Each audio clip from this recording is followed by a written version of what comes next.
Good evening. This is the Guilford Board of Education. It is Monday, July 13th. Welcome to our meeting. I ask you to join us in the Pledge of Allegiance.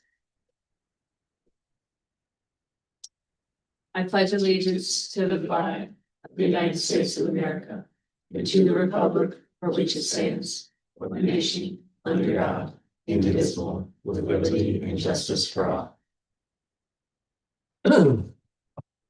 Okay, I do want to ask my colleagues for one very minor adjustment to the agenda. It's really switching two items. When we get into the board agenda at 9.3 and 9.4, we're talking about the capital lease and waiving the bid. It really makes sense to waive first and then talk about the resolution. So I'm just asking that we switch 9.3 and 9.4. Is there a motion to do so? So moved. Second. All in favor? Aye. All right, thank you. Okay, so act on the minutes of June 1st. Is there a motion to approve June 1st minutes? So moved. Second. All right, any comments or corrections on these minutes? All right, hearing none, motion in a second. All those in favor of approving the Guilford Board of Education special meeting minutes for Tuesday, June 1st, 2026, please say aye. Aye. Aye. Is that everyone? All right, thank you. Is there a motion to approve the June 8th Guilford Board of Education regular meeting minutes? Second. Any corrections or comments to these? I have a couple. Under 9.1, page 1. I just want to make an edit suggestion to the second sentence there. She then introduced and highlighted the accomplishments of Kiramani and Parker Anasil as the students selected, cross out by and put for the Connecticut Association of Boards of Education, and then cross out to receive CABE's Student Leadership Award. Julia Chaff gets the honor of selecting the awardees. So again, just changing by to for and crossing out to receive CABE's. So it literally just reads for Connecticut Association Board of Education Student Leadership Award. Yep, that's good. On page 2, under 7.1, 2/3 of the way down, one of our senior Board of Ed reps that was recognized, her name I believe is Ciara, Sierra. Kira. Is it Kira? I know it's pronounced Kira. Kira, but it's like Yes. reads as that. Okay, Yes, yeah, you're right. terrific. Yep. I just want to correct that. Thank you, potentially. Yeah. At the top of page 3, under Calvin Leet, I believe the second sentence, they also practiced the portrait of the graduate skills and became active global citizens by providing adults throughout. I'm thinking that should say the community with seeds. Yep.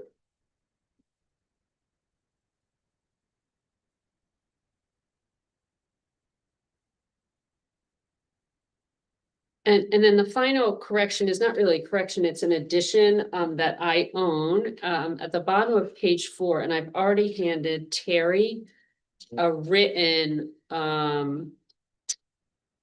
writing out 13 and 14 at the bottom, because we do not only make a motion as is noted here to go into executive session, we then make a motion to go out of executive session and vote. So I'll read it, but Terry has a written copy. So 13 would be executive session, superintendent's evaluation. And would read, on a motion made by Ms. Fenolosa and seconded by Ms. Baldwin, the board voted unanimously to adjourn to executive session, inviting Dr. Freeman to join them at 8:15 p.m. And then the board returned to public session at 9:48 p.m. upon a motion by Dr. Hirsch, a second by Mr. Del Ventura, and a unanimous vote. And then I created 14, adjournment, which follows, it echoes the agenda. On a motion made by Dr. Hirsch and seconded by Mr. Scretta, the board voted unanimously to adjourn the meeting at 9:49 PM. Any other comments? All right, so there's a motion, a second. All those in favor of approving the Monday, June 8th, 2026 meeting minutes as amended, please say aye. Aye. Aye. Any opposed or abstentions? No. All right. We are up to number 4 on the agenda, public comments for topics on the agenda. Is there anyone who would like to address the board for topics on the agenda? All right, hearing none. Going up to review and approval of expenditures for the month of June 2026, and I'm going to turn to Dr. Hirsch for that. Expenditures for the month of June 2026 was $10,798,928.28. This was, we've spent 99.12% of the budget as compared to 98.8% last year. Revenue was $41,150.20 for the month of June, which included $349.31 for non-resident tuition and $40,889 for Medicaid. Some of the highlights of the report this month, the percentage of the budget expended for employee benefits is just slightly lower than the last year, because we've had some life insurance and disability pension money left over from people who retired. When that happens, it goes into a general fund and we can make use of that later. The capital expenditure is a little bit higher than the previous year, and that's because we were able to take money that we did not use this year, save tuition dollars from special ed, and put it towards deferred furniture that we didn't buy until we had money. And we had transportation costs were higher, mostly because the special education coverage and driver costs were higher. The warrant, which is the full listing of all payments, sort of like a checking account for the school system for the month, was $2,835,764.16. We discussed this in the operations committee and approved the report. Any other comments or discussion? All right, as Dr. Hirsch said, we did discuss this extensively in the operations committee meeting just prior to this meeting. So is there a motion to approve the June 2026 financial reports for fiscal year 25-26? So moved. Second. All in favor? Aye. Aye. Any opposed or abstained? No? All right, thank you. Number 6, communications. Does anyone have communications they want to share, received in the last month? It's a little quiet once we get past the end of the school year and budget season. All right. Number 7 is when we typically have student representative reports, but they are hopefully enjoying their summer and not with us this evening. We will see our student representatives back with us in October. So I'm going to turn it over to you, Dr. Freeman, for the superintendent's report. Thank you. And I have enlisted a lot of help to help me with tonight's report. First, I would like to invite Leah Foster and Carolyn Regan to the podium. They are going to share with us the 26 administration of the developmental assets for youth survey. How many years have we done this in town now? Is this the since 2010? So every 2 years we have conducted this survey, and it's beginning to give us some really healthy longitudinal information about the healthy habits and assets that our students are developing. And I see Lynn Landry in the audience as well. So I want to thank all of you once again for supporting our kids, the community's kids, and just turn it right over to you, Leah, to go ahead and share the results with us from this year. That was a great introduction. Leaves me with a little less work to do up top. But just to reintroduce myself, my name is Leah Foster. I'm the prevention coordinator for the Guilford Day Coalition through Youth and Family Services in the town of Guilford. And we are very excited to share our Search Institute Attitude and Behavior surveys that we administered in 2026. So to begin, the 4 core measures are sort of the cornerstone measurements that we use to assess what's going on with the students. So kind of a snapshot of the data. So these are the 4 core measures. 30-day use rates is the first one, is the percentage of youth who report using substances such as alcohol, tobacco, marijuana, or prescription drugs in the last 30 days. Perception of risk is the second one, so percentage of youth who think that there is risk in using these substances. Perception of parental disapproval, so the percentage of youth who believe that their parents disapprove of using these substances, and perception of peer disapproval, so percentage of youth who report that their friends disapprove of using these substances. So this is our 4 core measures trend. So you can see, like we said, we started this in 2010, and you can kind of see the trends of the data. And the arrows on the right side of the data, the green arrows show desirable outcomes and healthy, sort of towards healthy decisions. The red arrows are the opposite. So yeah, positive, negative directions there. And then the purple line is data that has not moved since the previous survey, since 2023. So we'll break down the data a little bit more in the next few slides. So the first 4 core measure is 30-day use rates. This chart breaks down the change from 2023 to 2026. So as you can see, alcohol has decreased 3%, cigarette use is up 1%, marijuana down 5%, and prescription drugs is unchanged. So the marijuana use decreased almost by half. If you can see 12 to 7%, which is really great, we can see that might have something to do with the landscape of legalization and more education on the topic. Being pushed out in town, hopefully some by us.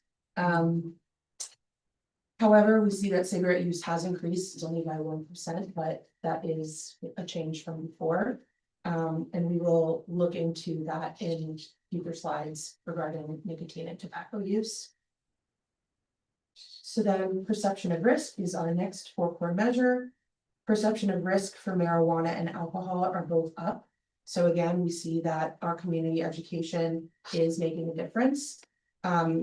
Circling back to the cigarette statistic, the trend we often see is that when perception of risk goes down, use often goes up. So this is the case here with cigarette. Use went from 3 to 4, and perception of risk is down 2%. So it's clear to us that tobacco and nicotine has to be at the forefront of our education. And we have recently actually been awarded a new grant. It's called the Underage Nicotine Prevention Program grant. So we do have the ability to focus more on nicotine in the upcoming year. A little bit about that grant. It began July 1st. It's a year long, and it's going to help us prevent underage nicotine initiation, educate on the harms of nicotine use, and enhance access to cessation services for youth. And that is through the Connecticut Mental Health and Addiction Services through our region leader, Alliance of Prevention and Wellness. So really excited about being able to start those efforts. And then prescription 30-day use rates remain the same, and perception of risk decreased. So we also want to make sure we focus on education efforts for those drugs. The third one is perception of parental disapproval. As we can see, perception of parental disapproval is fairly high for all of these substances, and has risen or remained unchanged for all of these substances besides alcohol. So as you can see, all of them are very high, they're in the 90s. But it really does point to parent education and the importance of that in youth prevention. So we have a Parents as Partners in Prevention campaign on social media and our website, in which we post monthly articles or webinars or things that we think would be helpful for parents to see and kind of learn a little bit about how to talk to their kids about these substances. Yeah, and we also recently, I think a few months ago, purchased parent handbooks from a company called Operation Parent, which has wonderful webinars and resources. And it's been something that we've been giving out at events. It helps with, again, how to talk to your kids about these substances, also like the impacts of social media and peer interaction and things like that. So it's a really great resource. And then next, last one is peer perception of peer disapproval. So again, they're all pretty high. Youth are perceiving peers as more disapproving in substance use than previous years. And again, it's really important to note that these are all up, and they're all up pretty significantly, which is really great to see. Especially marijuana, I mean, it's up 17%, which is really, really big.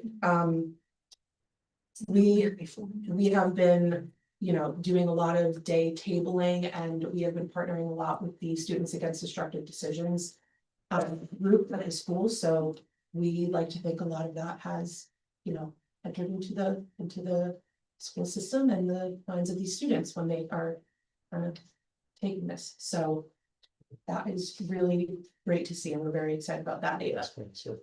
So now moving on to specific questions that were answered. So table 15 is showing about high-risk behavior patterns. So all of these, again, it's really great to see that all of these youth reporting 10 high-risk behavior patterns have decreased pretty significantly. So depression and suicide is down, antisocial behavior is down, and violence is down. And those last two ones were actually on the rise in 2023. So this, I mean, it's hard to say what this is kind of attributed to, but potentially, being a little further away from the pandemic. Yeah, it's really great to see this data. So we're happy to know that those are all trending in the right direction. Now we are looking at specifically vaping data. So survey item 105 states how many times during the last 30 days, if any, have you vaped tobacco, nicotine, or marijuana? And the amount of students at Adams Middle School that have said never or not in the past 30 days, it was already very high at 97% and has gone higher to 98%. So again, we are in very good territory there. And it is really important for us as a coalition and as a community to note that most youth in Guilford are not using these substances. We really try to stress the importance of, having this community of youth who chooses and is able to live substance free. So then going to the high school, again, same question. We in 2023 had 79%, now we're at 87%. So it's risen pretty significantly again. We have a lot of youth not using drugs and living substance free.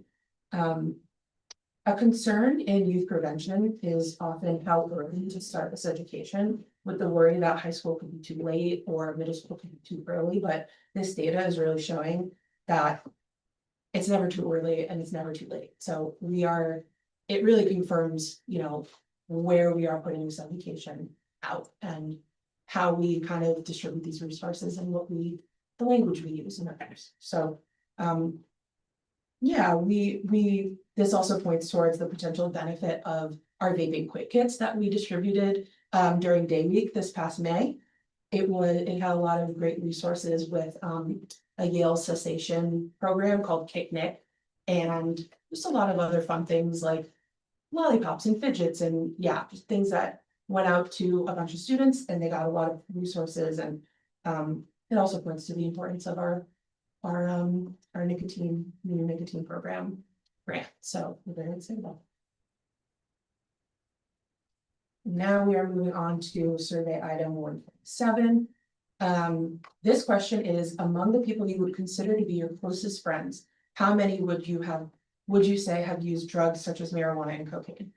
And the amount that have said none of their friends are using this is what we're seeing here. So again, all of these have risen, except for seventh grade, which is already significantly high. It's the highest one.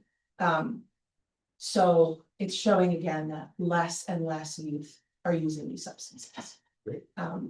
It's really great to see that big of a change in really almost all of those grades since only 3 years ago. So, yeah, our goal is really to keep youth safe from both long-term use, like dependence and addiction, but also we know the dangers of unknown substances, one-time use. So we try to push out information about like one pill can kill, and we have a lot of different campaigns that target both one-time use being dangerous as well as long-term. So yeah, it's both crucial to youth safety. So now we are getting into the developmental asset portion of it. So it's broken down into external assets and internal assets. So we're first going to be looking at the external assets. As you can see up here, our categories in external assets are support, empowerment, boundaries and expectations, and constructive use of time. And there's a little green arrow on the side of 3 of those 4 categories, which means all of the assets in those 3 categories are on the rise, which is really great to see. I'm very excited about that, and that makes them strong asset categories. Boundaries and expectations, almost all of them have risen. Family boundaries and food boundaries are on the decline a little bit, and we'll dig into that a little bit. So breaking down the significant findings of that, boundaries and expectations, within that positive peer influence is up, which kind of lines up with previous peer related statistic that we talked about. Community values youth is up, and youth programs is up. So the implications of this, we really like to think that our collaborations in the town as well as with the school have made an impact and have contributed to this data. The collaborations with SAD, with Park and Rec, with the school system, and just the ability to all come together with the common goal of helping students and youth feel like they're valued, really helps us put out that messaging and have them sort of listen to it a little bit more. And then also our youth programming is a pro-social alternative to engaging in risky behaviors, which is why we have a lot of early dismissal day events for Adams age students. And it's just a positive alternative to going somewhere and engaging in risky behavior. We have them come to the green and do lots of pro-social activities. So now we are on internal assets. So again, 3 of these categories, all of them have gone up in it. So social competencies, positive values, and positive identity, all of those assets within those have risen. So again, we're really excited to see that. Within commitment to learning, school engagement and homework have gone down, and we'll go a little bit more into that on the next slide. So school engagement has gone down a little bit, and same with homework, but reading for pleasure has increased. And as you can see too, these achievement motivation and bonding to school are still fairly high, and school engagement is still fairly high, even though it has decreased. So, yeah, it's just important to note that while these things, maybe 1 or 2 of them have decreased, and some youth struggle with feeling engaged in school, a lot of these students are still feeling motivated and feeling actively engaged and excited about learning. There's some more school-related statistics here. So these are specific survey items. At school, I try as hard as I can to do my best work, 82%. My teachers care about me. I feel interested in what I'm doing. So again, even though that one data point for school engagement might be a little bit lower, overall, students are feeling really connected and cared for at school, which is really great to see. We have a little bit more here. Within those strong asset categories that were all on the rise, we have equality and social justice, caring, sense of purpose, positive view of future, and cultural competence has risen. So again, all of these assets have gone up. Those are just some of the specific points that we wanted to highlight. And yeah, I think this is just a really great opportunity for us as a coalition and you guys educators and the folks in the education field to identify what those strengths and strong assets are and say, how can we continue to support these youth? And knowing that this has made a difference, what can we continue to do to help them feel engaged, just safe and valued? So we will continue offering the education and moving with the times of how that changes and offering those pro-social activities and just doing everything we can for youth to feel valued. And that is all I have. So if anybody has any questions. Well, thank you, Leah. Before we turn it over to the board, I just want to take a moment to note that, you know, when we talk about risky behaviors and conversely, the positive decisions that students are making, one of the things that I continue to appreciate about Guilford is that in these conversations, the young people that we are discussing are not just or solely students of Adams and Guilford High School. They are the youngest residents of Guilford, and this is a community approach that we take. And since 2010, I have just really appreciated the partnership in collecting these data and then talking about what these data tell us and how we can continue to support these kinds of positive decisions collaboratively as a community, taking care of our youngest residents, not just talking about schools and students. And so I just want to thank you again, and I know the board's going to have questions as well. Do you, obviously, I imagine it is, and would suggest it is most important, right, to look at our own numbers and understand what, much as you've done, presented tonight, kind of, what is the trend, what are we seeing, et cetera. Do you also see or have access to national numbers that give you a sense of whether there's a trend that is mirroring trends across the country or countering trends across the country? Yeah, I think I can answer that. I think it's sometimes hard to see that because you have different school sizes. Some Sure. people may not be using the Search Institute survey. I mean, Okay, I think to look at the Monitoring the Future study and survey, you'll find more of the trends across the board. Right. When you look at something like that. I think Yeah. that's probably the best way to go. Yeah. And all of these statistics will be up on our website. So people can actually pour through some of the questions, like specific ones, and see how, they were answered and so on. What's And the, it is- oh, I'm so sorry. oh, go ahead.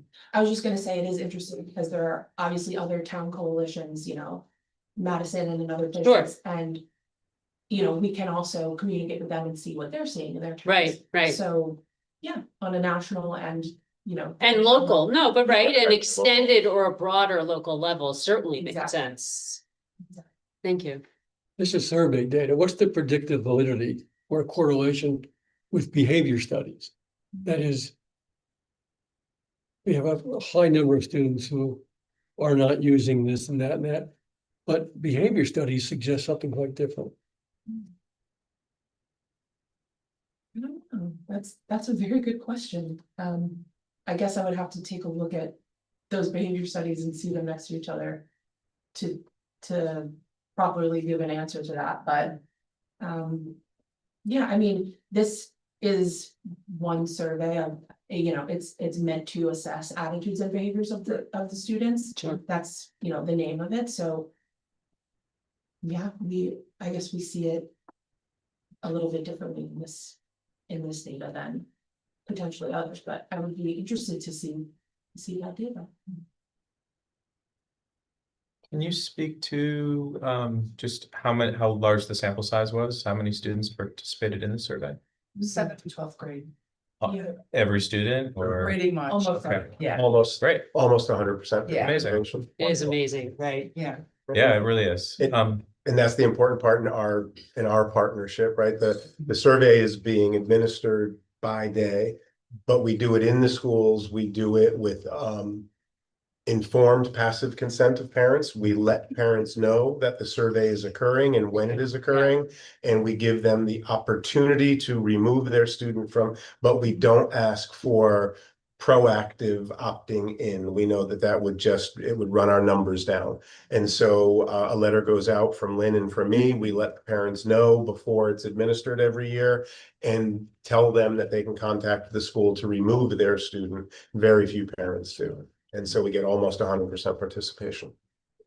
I'd also like to say thank you for allowing us in the school system. I mean, there's so many things that we do that help us, I think, get to these numbers as well, you know, the Gizmo program and signs of suicide and QPR training and, Yep. you know, the list goes on and on, so we're very appreciative.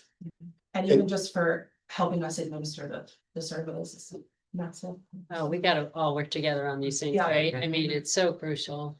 And we do realize that it is a self-reported survey only from students. And so we get that it's not going to, but it lets us understand how our students are talking and thinking about these topics, at least to a degree. And so I think you're right. I think we saw numbers drop just at the end of the pandemic, and we knew that kids were feeling unsupported, feeling unsettled, and telling us that they were engaging in more risky behaviors. To see this sort of start to move in the other direction is at least communicating to me that broadly, maybe they're beginning to feel better and settle down and make safer decisions. It's not, I wouldn't call it the hardest data in the world, but I think it helps us to at least put a finger in the air and get Oh, a sense of how 100%, students are thinking and talking among themselves. especially as you're reflecting the longitudinal nature of it at Yes. this point. I mean, so many years worth of Bless you. data. Yes. Any kind of general sense of bias towards less honest reporting is expected to kind of even out across years. So it really does. Yeah. I think it reliably gives trends and gives you all an indication, which is great to hear. I'm not surprised, but great to hear. It's not only this is what we're seeing, but this is where we think we need to put some energy This is where we found. based on what we're, Yeah. so, you know, because I remember when this first came out. And of course, and you probably get these kind of questions a lot.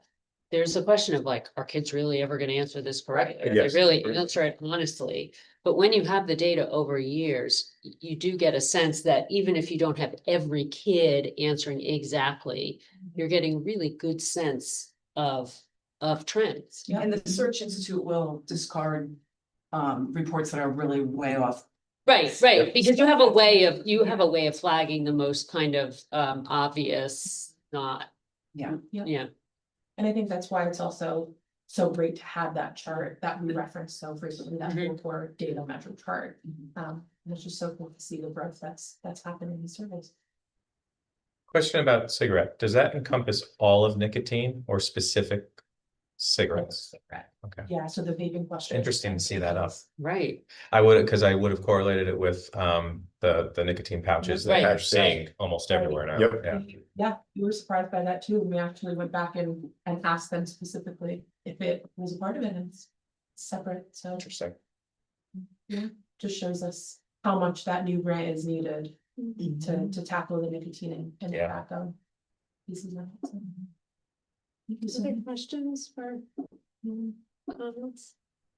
Thank you thank you for what you do. Thank you for your work.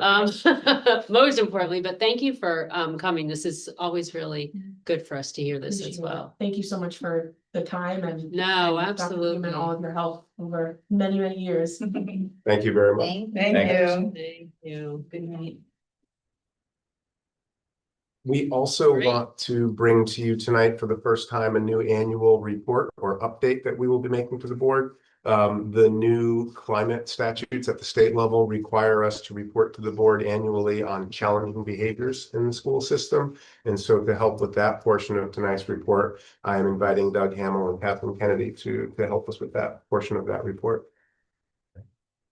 All right, I'll just start. I want to give a little bit of an overview. Yeah. As you guys know, the updated school climate legislation took effect at the beginning of this past school year. You adopted that policy last April. We adopted the regulations last October. And I'm sure we remember some of those conversations about that. We were required to appoint a district-wide safe school climate coordinator, and that's Catherine Kennedy. I'm glad she's here. And as part of the policy, we are required to give you a report about any behaviors, challenging behaviors that rise to a tiered intervention. So you should have in your board packet a copy of that report. And Catherine has been kind enough to compile that as the climate coordinator. And we can go over that with you right now. So, thank you. Okay. Right. So, challenging behaviors are, there's a wide spectrum of what that encompasses. The new legislation defines the behaviors that have the most impact or the most frequency as behaviors that require tiered responses. And they define those into 3 different categories. First are behaviors that require a temporary room clearing, specifically to prevent possible injury. If you look at the chart that's included in your packet, I think that's the easiest way to summarize this data. That's that first column, and it's broken down by grade level. So district-wide, there was 1 behavior that fell into that category. The next category are behaviors that result in a credible intention to cause bodily harm. Those are broken down, as you can see, by grade level as well. And the total number district-wide this past school year of behaviors that fell into that category is 45. The last category are behaviors that result in injury requiring medical attention beyond basic first aid. So that would really be not a accident, not a broken bone because of a PE accident, but a challenging behavior, a student challenging behavior that resulted in outside medical care. There were none of those incidents district-wide this past school year. So the total number of challenging behaviors that rose to the level of a tiered response this year is 46. And that's that total number at the bottom. It totals the first 3 columns. We also included on here, and these are not included in the state's definition of tiered responses, but they are very impacting to students. And so, the whole, really at the crux of this new legislation is to take a more restorative approach to all challenging behavior. And a lot of our restorative approaches are also geared at students who, have challenges beyond just what happens in their school day. So that last column totals the total number of DCF reports by grade. And that was 44. Again, not included in that number of 46. And do the first 3 columns these are, I assume, things that are happening in school, during school day in school? Yes. The first column, definitely. The Right. second column, right, the second Could vary. column may have fuzzy edges. Okay. It may, Fair enough. right, it may be an ideation that takes place over a period of time Yeah, that might okay. include some out of school Right, communications. They Okay. come to light somehow, Right. Okay. during school or with school personnel. Okay. And I just want to note for that first column, the column that deals with clearing of a classroom, I think that there would be parents in the community who would say, my own child's classroom was cleared more than 1 time. How could the total possibly be 1? In most cases, when students are asked to leave a classroom because of a behavior that is occurring in a classroom, it is not a behavior that is threatening of bodily harm to other students. In most of the situations where we ask students to leave a classroom because a classmate is having a difficult situation, they're leaving for the privacy and the dignity of the child who is having a difficult moment.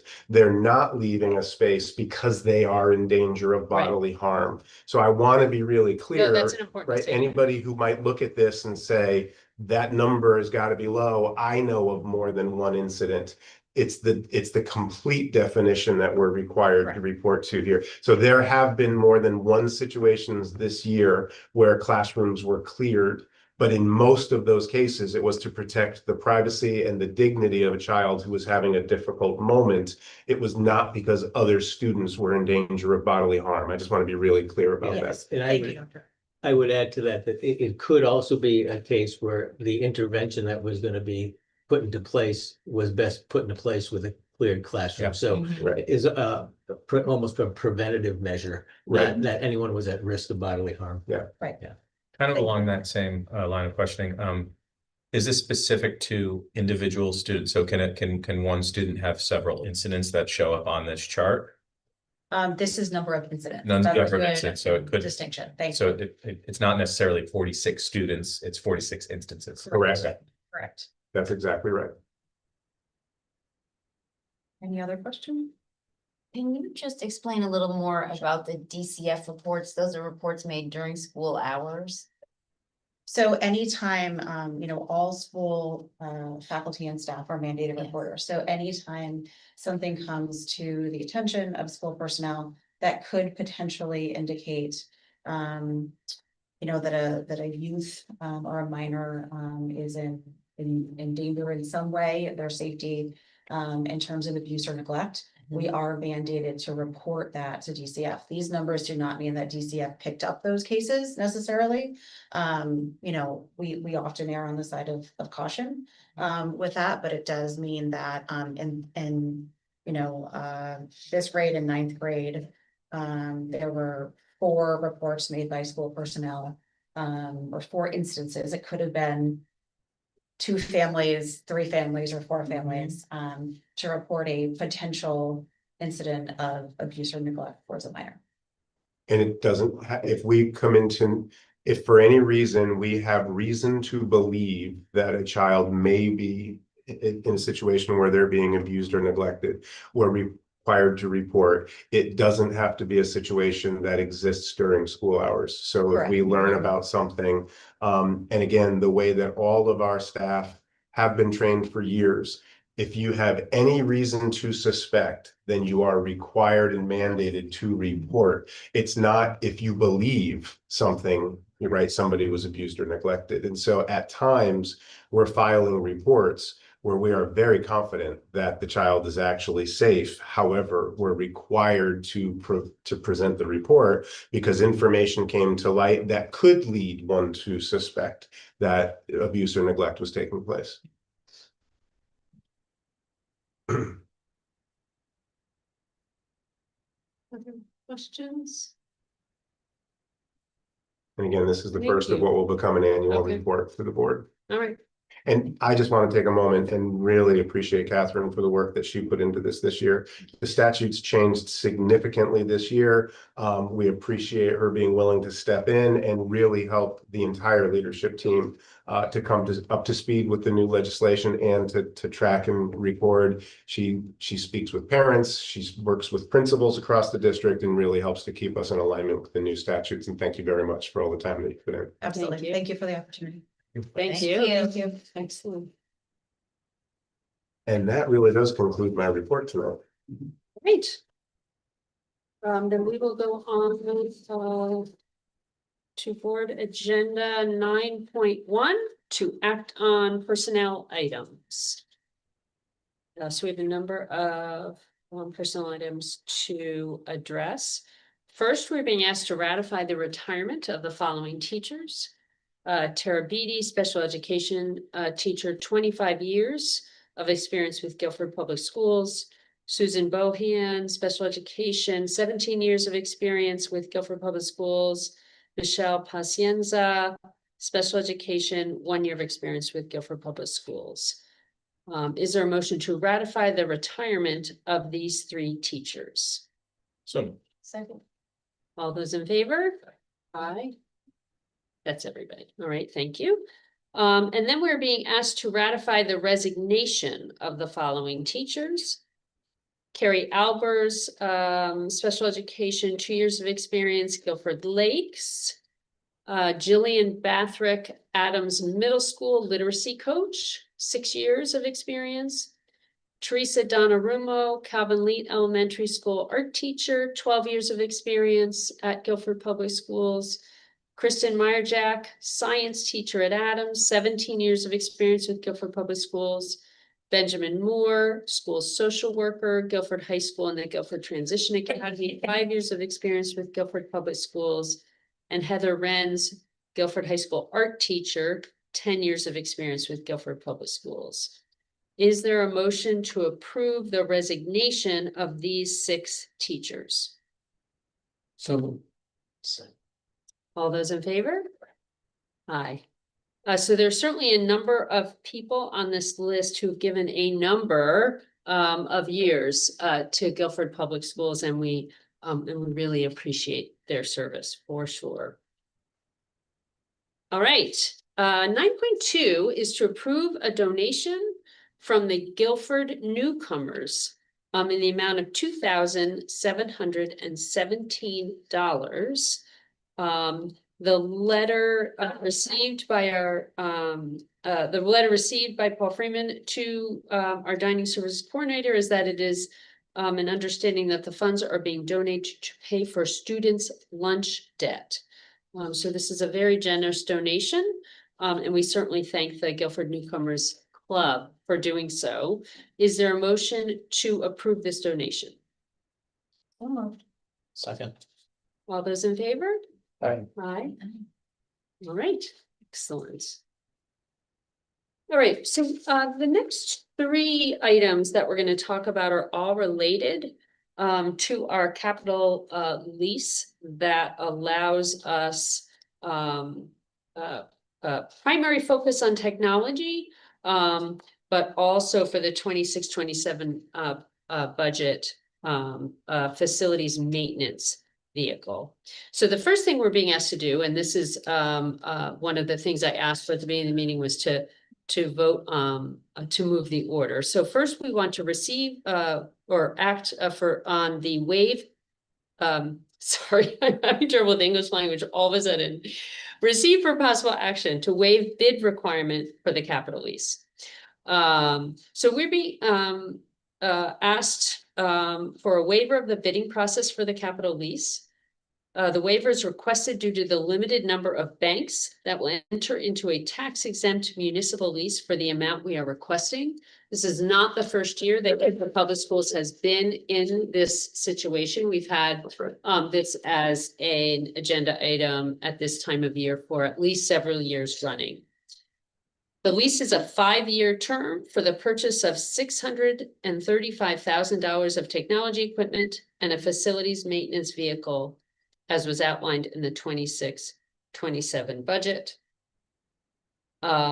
The Board of Selectmen meeting has met and given their approval to enter into this lease. The proposals that the Guilford Public Schools have received are from two companies, Cogent Leasing, who we have worked with in the past several years, and Financing Incorporated, and Huntington National Bank. So we are going to be asked to award the lease at this meeting.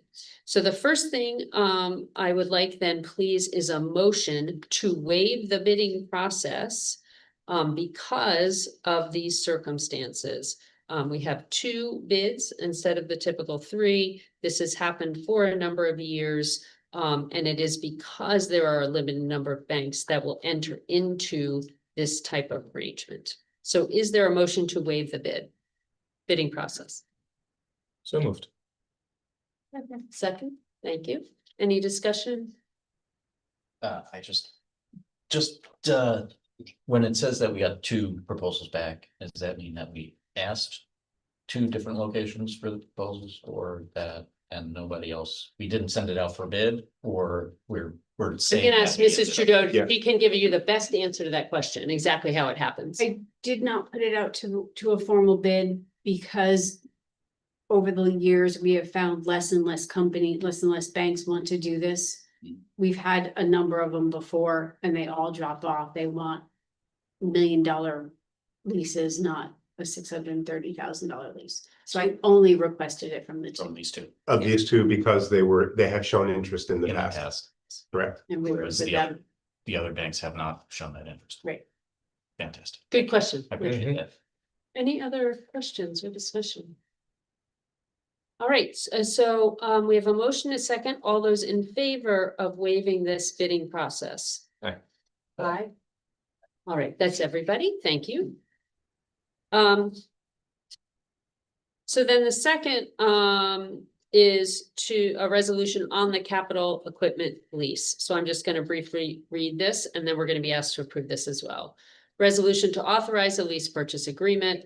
Whereas the Board of Education has determined to purchase certain technology equipment and a maintenance vehicle, the equipment, as described in Exhibit A for the 26-27 fiscal year, and whereas the Board of Education approved the 26-27 fiscal year budget with the intent to do a lease purchase agreement for the purchase of such equipment, and whereas the Board of Education has determined that it is beneficial to acquire and pay for such equipment under a lease purchase agreement over a period of 5 years, the lease purchase agreement And whereas in order to obtain a lower tax exempt interest rate on the lease purchase agreement, it is necessary for the town to enter into said lease purchase agreement together with the Board of Education for the benefit of the Board of Education.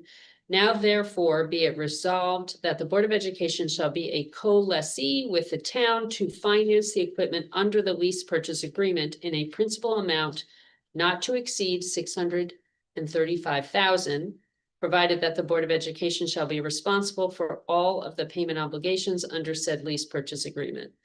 Further resolved that proceeds of the lease purchase agreement may be used to reimburse the Board of Education for any expenditures it has made related to the equipment.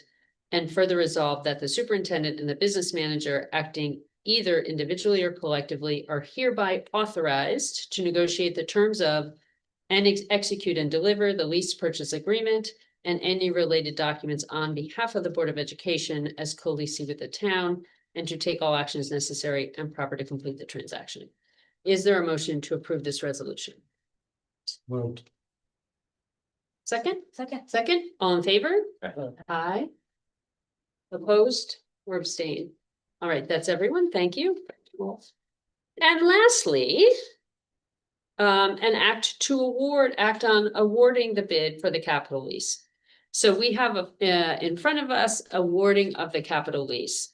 The 26-27 budget included a $635,000 capital lease for the purchase of technology equipment and a facilities vehicle. The budget estimated the payments of this 5-year lease to be $143,859. Proposals have been requested from 2 companies, Cogent Leasing and Financing in Huntington Bank. Huntington Bank submitted a proposal for 5.09% with payments in advance of $139,912.53 and 5.09% with payments in arrears of $146,519.75. Cogent Leasing and Financing, in contrast, submitted a proposal for 3.95% with payments in advance of $137,025.42 and 4% with payments in arrears of $142,638.22. So in both cases, lower rates and lower payments. So we're being asked as a board that the capital lease be awarded to Cogent Leasing and Financing for 3.95% with payments in advance of $137,025.42. Is there a motion to approve awarding of the capital lease to Cogent Leasing and Financing? Second. Any discussion? All in favor? Aye. Aye. All right, that's everybody. Thank you. Oh, you're welcome for that. Okay. Thank you. Absolutely. Now up to reports on committees. I don't believe the policy committee met last week. I know Ms. Peck isn't here. Is there anyone else from the policy committee who has anything to report? All right, no reports. Operations committee, anything to report out? No. Curriculum Instruction and Assessment Committee? No. Summer is quiet. Committees pause, unless necessary to meet. Any liaisons to town committees that have anything to report? None. All right. And no Learn Board of Directors.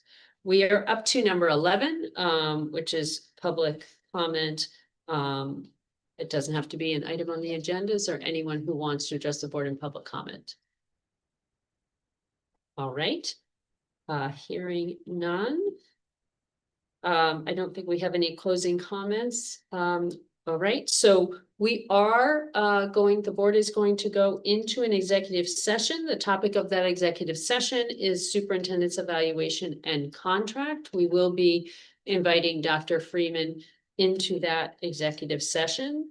When we come out of executive session, there will be no further discussion, and there will be no voting except to adjourn the meeting. Thank you for watching tonight and joining. Is there a motion to go into executive session? So moved. Second. All those in favor? Aye. All right, thank you.